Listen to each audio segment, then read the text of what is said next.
recomposição do equilíbrio. Hoje a gente está focado aqui no Revista CBN em falar a respeito de caminhos para o equilíbrio numa sociedade tão desequilibrada, tão adoecida emocionalmente.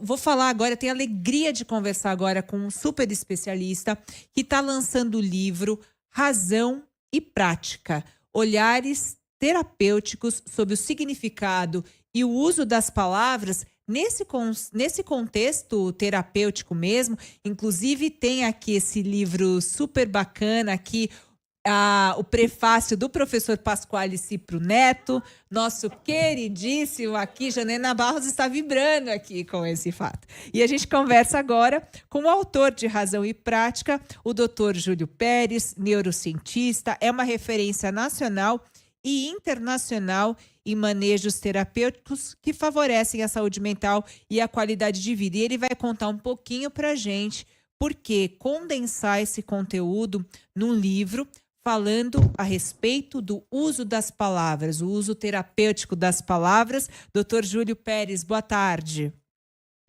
Muito boa tarde, Pétria. Uma alegria estar aqui.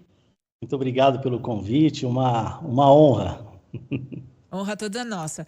Mais do que nunca, importante, né, doutor Júlio, falar a respeito do uso das palavras. E eu comento muito aqui no programa como o uso das palavras, as palavras em si vêm sendo muito corroídas, né? O sentido das palavras. A gente precisa atentar para esse fato. E você faz aqui um verdadeiro glossário, né, das palavras, desse uso, como os terapeutas, mas nós, como sociedade, a gente precisa estar atento a esse fato. Me fala um pouquinho do teu trabalho, como esse diálogo, como esse uso, ele pode ser muito importante para que a gente possa restabelecer o nosso equilíbrio no contato com o outro. Pétria, esse livro é a síntese dos 33 anos de prática clínica, trabalhando com desafios de superação, de dores, sofrimentos, e é uma gratidão imensa trabalhar como psicólogo clínico, porque afinal nós aprendemos demais com as histórias tocantes de superação, histórias nossas, humanas. Então, o que eu fiz, Pétria, foi pegar assim, as 26 palavras mais usadas em insights bons, né, que revelam possibilidades, portas de saída do sofrimento, e eu fui mais fundo nessas palavras, né? Eu busquei a etimologia delas, a raiz delas, de maneira que o leitor possa, sem necessariamente fazer a psicoterapia comigo, ter acesso a esses insights. O que significa, por exemplo, perdoar, ou coragem, ou generosidade, ou mesmo vocação. O que significa isso? Tantas pessoas perdidas, angustiadas em relação a um sentido para a existência, né? Então, a ideia, né, a missão desse livro é justamente facilitar ao grande público esse acesso, né, a possibilidade de entender o significado dessas 26 palavras mais utilizadas em processos terapêuticos bem-sucedidos. Não só dos meus pacientes, mas também dos meus supervisionandos, psicólogos, médicos que trabalham como psicoterapeutas. E além da palavra, eu falo nesse livro sobre a saúde mental, o bem-estar, os pilares que eu considero, nesse estágio da minha vida profissional, como fundamentais à qualidade da existência para valer, Pétria, longeva. Não a qualidade superficial de sensações, isso, mas prazeres, né, de só consumo, né, doutor? Isso, você tocou no ponto. A gente vive numa sociedade de muito consumo, pressa, o descartável, as relações descartáveis, inclusive, nada é o bastante. e as pessoas buscam, com uma angústia terrível de preencher vazios. E nesse livro, de uma maneira muito tranquila, muito simples, eu falo sobre as virtudes. A humanidade, Pétria, não absorveu ainda um ensinamento muito antigo. E os grandes mestres, os estudos em neurociências recentes e tantas outras linhas de pesquisa já mostraram. As virtudes são o pavimento do bem-estar. E Você tem uma ideia? fortalecer, né, essas virtudes, colocar E, foco nelas, né? Porque eu falo isso assim, é lógico que a gente precisa apontar o que está errado, fazer claro, denúncia, olhar para a quantidade de coisa que acontece de forma errada na nossa vida. Mas a gente precisa sem falar do dúvida. que é bom também. E falar com essa profundidade. Acho que é um pouco nesse sentido que vai o teu trabalho, né, doutor? Isso. O saudável, Pétria, precisa aparecer, precisa ser um exemplo. E esses exemplos somos nós. Você, eu, o ouvinte, a pessoa que está aí ao seu lado, o colega, o familiar. Somos nós que podemos mostrar esses exemplos. E é uma escolha, é um exercício de cultivar as nossas melhores versões. E de maneira profunda, não é cultivar, vamos dizer, superficialmente, ou para receber Ingenuamente, né? aplausos. É Poliana, né? Aquela ideia falsa, né? É uma ideia falsa. Tem uma linha de pesquisa muito legal chamada crescimento pós-traumático. Quer dizer, a possibilidade das pessoas, Pétria, construírem uma qualidade de vida melhor do que elas tinham antes mesmo do trauma acontecer. Nossa, e como é possível, né? Como é possível esse caminho? A pessoa ter uma existência melhor do que ela tinha antes desse evento doloroso, traumático. Eu ensino, são 12 passos simples, claros, que envolvem, sim, o cultivo das virtudes, da generosidade, do perdão, mas também uma fala muito interessante do nosso filósofo antigo grego, Epicuro. Adoro.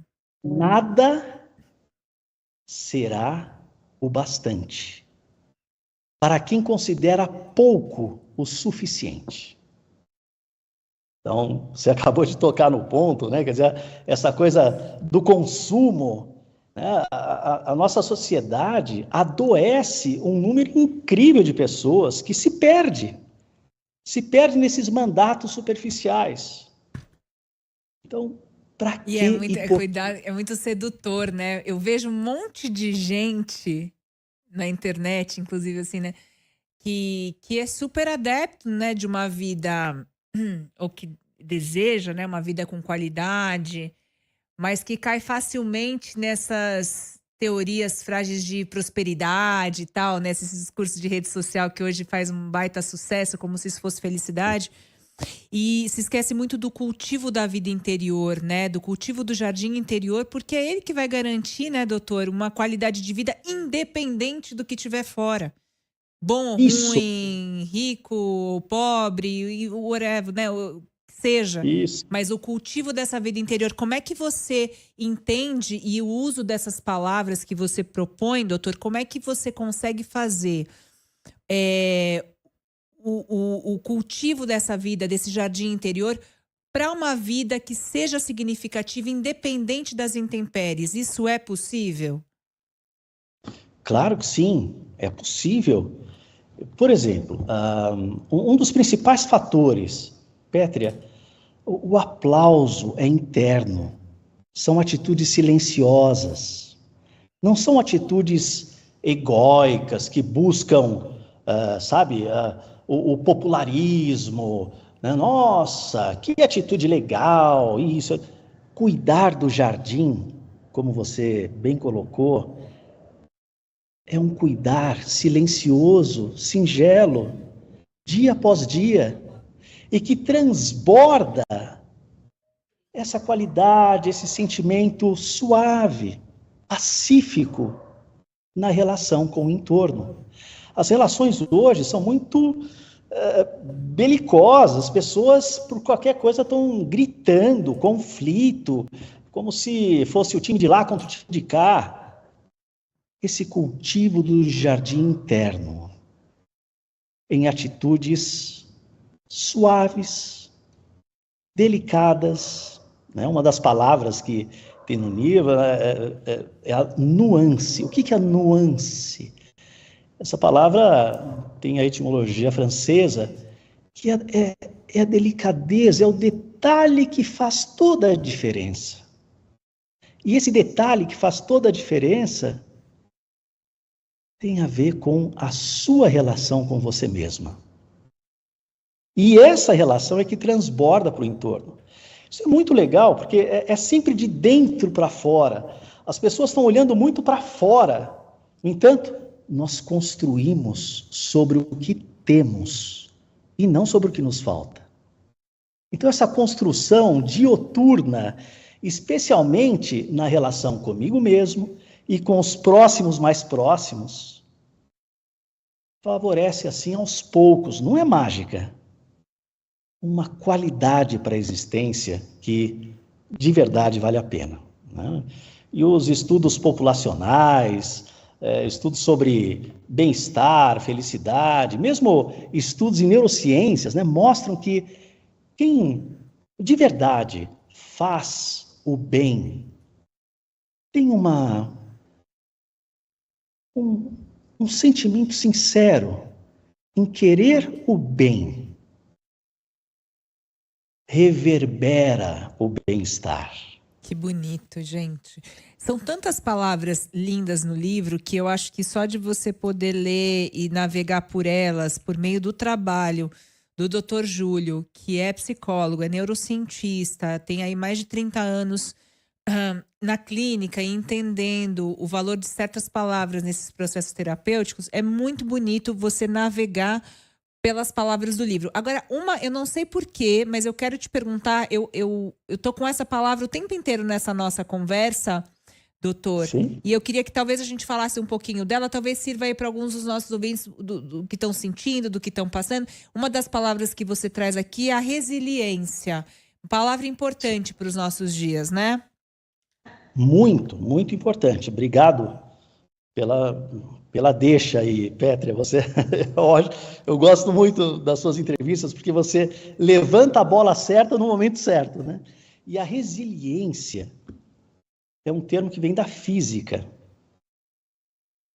É a capacidade de um corpo sofrer uma deformação pela força de um agente externo e voltar à forma natural. Então, esse conceito foi para a psicologia com o mesmo princípio, quer dizer, a capacidade do indivíduo atravessar uma situação difícil, dolorosa, e voltar à qualidade satisfatória de vida.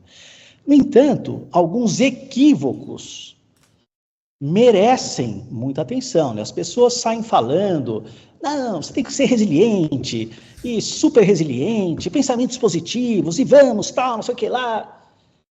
Existe uma resiliência que é ruim, que é artificial. E o que acontece? A pessoa deprime, porque não alcança esses supostos objetivos bem assim, da cultura americana, sabe? O tempo todo, keep moving, né? Vai lá, rapidez, vamos lá, metas. Tá. Resiliência não tem nada a ver com isso. Se a gente lembrar, por exemplo, do bambu, o bambu é resiliente ao vento, quer dizer, ele enverga, mas não quebra. O ferro é resiliente ao fogo, ele dilata, mas não quebra. Mas não é resiliente à água. Se o ferro enferruja, ele quebra. E a resiliência não é algo que a gente precisa assim, buscar desesperadamente. Não. A resiliência a gente constrói, outra vez, de dentro para fora. E por esse caminho, Pétria, com suavidade, com afeto, em primeiro lugar, por nós mesmos. Eu vou cuidar de mim com responsabilidade e carinho. Diga-se de passagem que essa é a definição de disciplina para os orientais. Adoro essa Ouvir a palavra. sua verdadeira necessidade e se responsabilizar afetuosamente por ela. Ai, fala mais de disciplina, porque eu adoro essa palavra. Vou te dar um exemplo, né? Eu falo muito, até nas minhas redes, por exemplo, falo da prática do yoga, né? Que há muitos anos está na minha vida. Sim. E como uma ideia de disciplina, né? Eu até publico, assim, às vezes escrevo essa palavra sadhana, que é um compromisso com a disciplina. E muitas vezes essa disciplina te dói, te fere. Ela não tá cabendo, né? A disciplina rígida que você coloca. Mas o olhar para ela com amorosidade te traz uma qualidade muito maravilhosa. Tem épocas que eu não consigo ter a prática do yoga. Por exemplo, quando eu tive minha filha, né? Estar Sim. amamentando, estar aí em noites em claro, era a minha yoga, né? Embora eu não conseguisse praticar o yoga em si. Então tem uma prática de uma disciplina interna com o que é bom para você, mesmo a gente sabendo que a gente é falho, que é muito interessante de cultivar, né? Eu adoro essa palavra, eu queria que você falasse mais sobre ela. Então, a disciplina não tem nada a ver com peso, com fardo, com uma coisa chata. Nada a ver com isso. A disciplina é uma atitude afetuosa, responsável por você mesmo. E é muito interessante isso, porque a disciplina conecta uma outra palavra muitíssimo importante, que é a vocação. De onde é que vem vocação? Vocare. É o chamado. Então, se você está em linha com o seu chamado, em poucas palavras, se você cruza os seus talentos pessoais com as necessidades do mundo, você prospera, você tem uma disciplina espontânea. E prosperidade é uma outra palavra que está no livro, SPE, que é expandir, que é evoluir. Então, você percebe, Pétria, esses conceitos estão todos interligados. A disciplina com a generosidade, com a responsabilidade, com ouvir os seus chamados. Austeridade, adoro essa palavra. Isso. A gente vai longe aqui. Vai longe, porque o caminho, Pétria, não é uma mágica. Esse caminho que está traduzido no livro, muitos já falaram, os sábios antiquíssimos já falaram a respeito. Mas a humanidade não entendeu ainda que a gente, de verdade, é uma família. Veja a ignorância, no sentido mesmo da etimologia da palavra. Ignorar é não conhecer.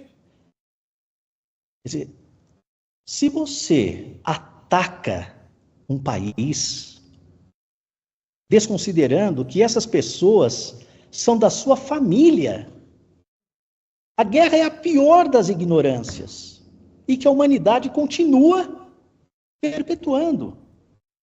E nós precisamos, voltando à nossa fala original, nós precisamos dar o exemplo saudável. O patológico, Pétria, só prevalece se o saudável não aparecer.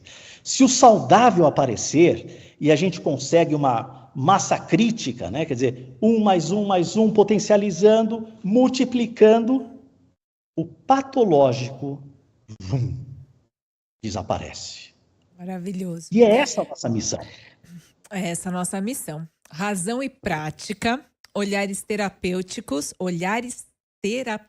sobre o significado e o uso das palavras. Nós aqui no Revista CBN, que gostamos tanto das palavras, inclusive não à toa que a gente traz tantas entrevistas com poetas que usam a palavra de maneira muito sagrada, né? A gente quer reforçar o uso sagrado da palavra. Não é à toa que a gente traz tantos escritores, escritoras, poetas Falamos de literatura na infância, o nosso quadro aqui na sequência, porque a gente valoriza muito essa ferramenta única que a gente tem para se conectar de forma sagrada com o outro, mas também pode ser a maneira mais profana, né, se a gente não usar com toda essa consciência. E é para falar sobre palavras que o Dr. Júlio Pérez, psicólogo neurocientista, super referência nos tratamentos, ele está com esse livro agora, que a gente recomenda aqui nessa curadoria que o Revista CBN faz pela Haikai Editora, o livro Razão e Prática, Olhares Terapêuticos sobre o Significado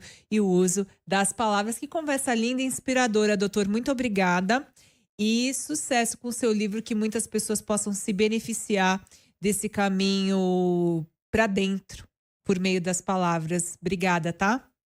Isso, você sintetizou tudo agora, Pétria, muito obrigado. Você falou em poetas, né, na palavra, diga-se de passagem, o queridíssimo Augusto de Campos, que é uma das pessoas mais inteligentes que eu conheço, né, quer dizer, e com proporcional humildade, fez a capa do livro, nos presenteou com a capa. Então é uma alegria, é um trabalho conjunto aí de muitas mentes, e espero que essas palavras possam chegar ao maior número possível de pessoas, de maneira que a gente possa construir realisticamente um mundo melhor que todos merecemos. Muito obrigada, doutor. Sucesso com o livro. Até uma próxima. Muito obrigado, Pétria.